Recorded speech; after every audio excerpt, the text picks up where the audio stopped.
how can we learn from the leaders, educators, and experts in our industry? What can we take away from their successes and failures? How can we apply this to our businesses, our careers, and our lives? This is what we are here to find out. I'm your host, Karthik Chidambaram, CEO of DC Cap. We make systems, talk to each other for manufacturers and distributors. I love to learn and share the knowledge with others. This podcast is about having meaningful conversations that we can all learn from. Thank you for being here, and I hope you enjoy this conversation. Hello, everyone. Welcome to a brand new episode of the Driven by DC Cap podcast. We are here in Washington, D.C. at the NAW Executive Summit, joined by the Chief Executive Officer of NAW, Eric Hopland. Eric, thank you so much, and great to see you again. Great to be here. Thanks so much, Karthik. Happy to be back on the show. Yeah, thanks for being a part of the Driven show last year, and it's great to see you again. First off, I want to begin by congratulating you. The conference is not over yet, but you guys did a great job, made all of us feel at home, and we had a blast. So thank you for hosting a great event. You're welcome. I mean, it's so much fun when you get 500 distributors from all over the country distributing all sorts of different things, and talking about the future and talking about what we do best, which is keeping America's supply chain moving. I've had a great time here at the conference. Totally enjoyed every bit of it, and a couple of things, which I thought was very, very interesting this year is. Dirk Van Dangen, who just passed away last year, right? He was 40 years the CEO of NAW. It's really awesome that you're honoring him, and you also instituted some awards in his name. So can you talk about that? Yeah, sure. Happy to. So every year we like to recognize the greats in the industry, and so we've been giving out an award we call the Distributors Deliver Award, and this year we gave it to ABC Supply, and Keith Rosales, the CEO of ABC, was on hand. They're just great members. They're incredible, supporting their community. It's a great distribution company and an incredible American success story, and so we wanted to honor the legacy of ABC last night with the Distributors Deliver Award. But we also started a new award last night, as you talked about, with Dirk Van Dangen, who had been my predecessor for 41 years. As he passed away, we wanted a way to honor him. And so we have initiated a new award. It's called the Dirk Van Dangen Lifetime Achievement Award. And we gave that to Stan Bergman, who's the CEO of Henry Schein. I think about my first days as the CEO. I came in the middle of the pandemic, and I saw Stan on CNBC. And so I emailed him afterwards. He called me, he said, Eric, we got to do something about what's happening in this country. And so we partnered with Schein and then so many of our other members to help vaccinate America and get the country back to work. And so I could have thought of no better person to give that first award to than Stan. And you're also starting a fellowship under Dirk's name. What is that fellowship about? Can you also talk about that? Yeah, one of Dirk's passion was about public policy, and he loved capitalism, and he loved free markets, and he loved free enterprise.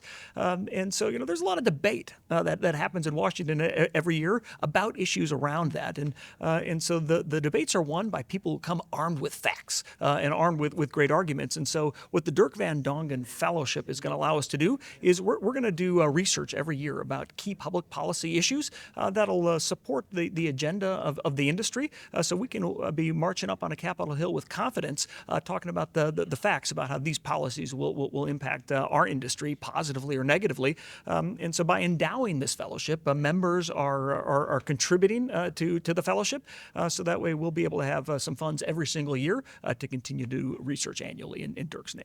I'm really glad you're honoring Dirk, and I also like your leadership style. I want to tell you that, right? One thing which Larry Stoddard, the outgoing chairman of NAW board, right? He talked about is under Eric's leadership, NAW has evolved quite a bit, right? It's evolving and it's evolved a lot. And I totally resonate with that because I was also chatting with other distributors out there who have been here. This is just my second year here, but who have been here in the past, coming for the last 10 years, and they say a lot of great things about how the evolution of NAW is. And I think that's a great thing.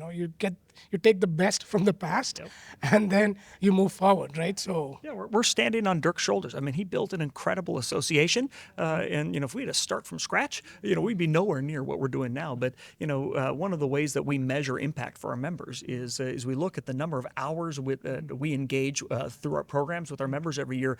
Before I got here, we were engaging with members of the distribution industry about 5,000 hours a year. Well, last last year in 2024, after we added all of these new products, programs, and services, and so many new members, it went from 5,000 to about 50,000 engagement hours in 2024. So that's just a sign of the growth of the industry and the health of this community here at NAW. So what is your outlook, right, for 2025 and not just 2025, the next 4 years?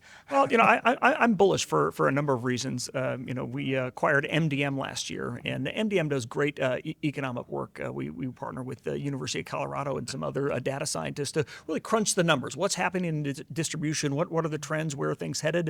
And you couple that with surveys from executives to really get a flavor of not just the qualitative and the quantitative data. You put it together, you can get a sense of where things are going. MDM is projecting a growth in the industry in the year ahead of about 6.2% in aggregate. Now, of course, there's a lot of different lines of trade within distribution, and so some are going to be higher than that, some a little bit lower. But 6.2% growth is pretty robust for the industry. So I think we're feeling bullish, and it's for a variety of reasons that we see this growth. Our members have been innovating the last couple of years, and I think they're starting to see the fruits of that labor.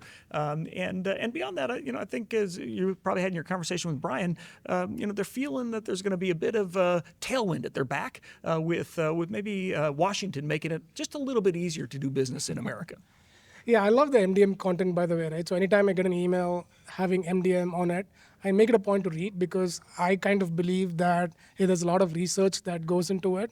So it makes sense to really invest time. I mark the email and then I just go through it and read it. So thanks for doing that. Yep, yeah, absolutely. So another thing I want to ask you, right? So in terms of how do you do things, right? So like, for instance, running an event like NAW, okay?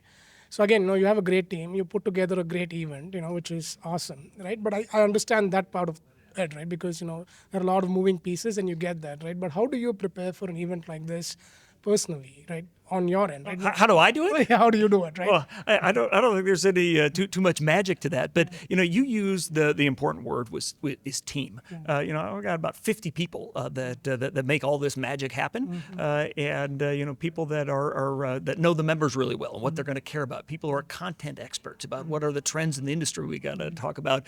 People who are making sure that the logistics of the entire meeting, which are immense, are running smoothly, and the finance people make sure that we're paying for everything and bringing in the revenue and marketing it so the right people show up. So there's so many people involved in all of that, and so my role, I'm part of the team too. My job is to give a good speech. My job is to come out on that stage and to rally the industry to a couple of points, to a couple of areas that we want to go together, and so I spend a lot of my time prepping for, well, what do I want to say? What is the most important things our members need to hear from us? What are the biggest trends that might be impacting this industry that we want to get ahead of? And so I spend a lot of time on messaging. What do we want to rally around? And then prepping for that. How do you deliver that in a way that's compelling? You sit in a conference and sometimes and you've heard speaker after speaker and you're sort of droning off and you're looking at your phone after a while. My goal is when I go on the stage, I want all the phones down. I want every single eyeball on me. And that doesn't happen by accident. You got to prep for it. Definitely, right? I mean, I just want to delve in a little more, I think because that's going to help a lot of leaders a lot, right? So for instance, you were in the pack breakfast, right? And that's a different conversation. And then you are chatting with Oscar. That was a great conversation, by the way. That was really good. I was fun listening to Oscar. And so there's a transition, right? And then there is another speech you need to give. So do you write down or is that all in your head or what goes behind it? Yeah, so if you've been to a conference and you've seen a fireside chat, some of them are amazing at the insights that they reveal, and some of them you're like, what are they talking about? And so I think the ones that are amazing, there's two ingredients. The most important ingredient is the speaker and their history and their insights and what they're ready to share. But they could talk about the weather. They could talk a whole bunch of inane things that don't matter to the industry. And so I actually spend a lot of time prepping for interviews like that. So with Oscar Munoz, the former CEO of United Airlines, I read his entire book, and so you can see what are those snippets that he's talking about throughout his career that matter to the distribution industry, and then you spend some time with Oscar ahead of time, get to know him a little bit, kind of walk through some of those questions. Some of them, as he talks about it, aren't all that interesting. Some are fascinating. You want to learn more, and those are the questions that you put on stage, and then you let her rip. And you don't want to get in the way of a speaker who's telling a good story. So you got to know when to sit back and listen, but you also got to know when they're rambling a little bit, and it's time to rein it in and get it back to the conversation. So I think that just comes with practice. I've had an opportunity to interview vice presidents and secretaries of state and CEOs and members of Congress and everybody in between, and so with a little bit of practice, you can make it look easy. What is one thing you want to tell the distributors watching the show? Yeah, well, I think if you're not a member of NAW, I'd say you got to join this community. This is an incredible group of business leaders. They care about their employees, they care about their customers. But one of the reasons they come to this community is, for the most part, their competitors aren't here. Their direct competitors aren't here. Everybody is distributing something. Everybody's moving product throughout the supply chain, but they're different products. From healthcare to food and industrial products and everything in between. And so because their competitors aren't here, they're really happy to help each other. If your fellow lumber distributors here, you're not going to give them the keys to the kingdom. Here's how I do it. But then if you're talking to a food distributor, yeah, I'll help you, and then they'll help and they'll reciprocate. And so that's one of the foundations of the NAW community. So that's what I'd say. If you're missing out, the best distributors in America come to NAW because they want to be better, and so that's why we're growing so fast. Is so many new companies want to join. Definitely, there's a lot of learning here, right? Even on the pack breakfast yesterday, there was a big learning, right? So focus on culture, take care of your employees well, so that way everything else follows, right? So even if there are big policy changes, you don't really have to, you have to take care of it, but if your base is strong, then just really makes it easy.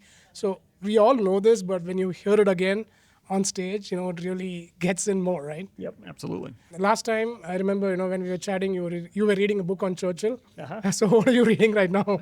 Well, I tell you, my son Thatcher just turned 14 yesterday, and for Christmas he requested a book on Napoleon, and so what I like to do is I like to read with my boys. So I got him a book by Andrew Roberts. It's the definitive Napoleon biography. So he's reading it and I'm reading it together, and so at night we talk about it. And I just love that I got a 14-year-old who cares about the world. He cares about history. If you were in the pack breakfast yesterday, I took a bit of fatherly privilege as I was interviewing Senator Sheehy and Marino, and so the last question I said, my son who's turning 14 today would want me to ask this. He really cares about America's relationship with China and the competition there, where that's headed. And so I asked the senators about that and was very happy to relay to him last night their answer. So yeah, I'm really glad you did that. Eric, thank you so much. I always learn when I chat with you. Thank you for this great conversation. My pleasure. Yeah. Thanks so much. Yeah. Thank you for joining our Driven by DC Cap podcast. Your support means a lot to us. If you enjoyed this episode, please click the like button and subscribe. Consider leaving us a review. Thank you for joining us.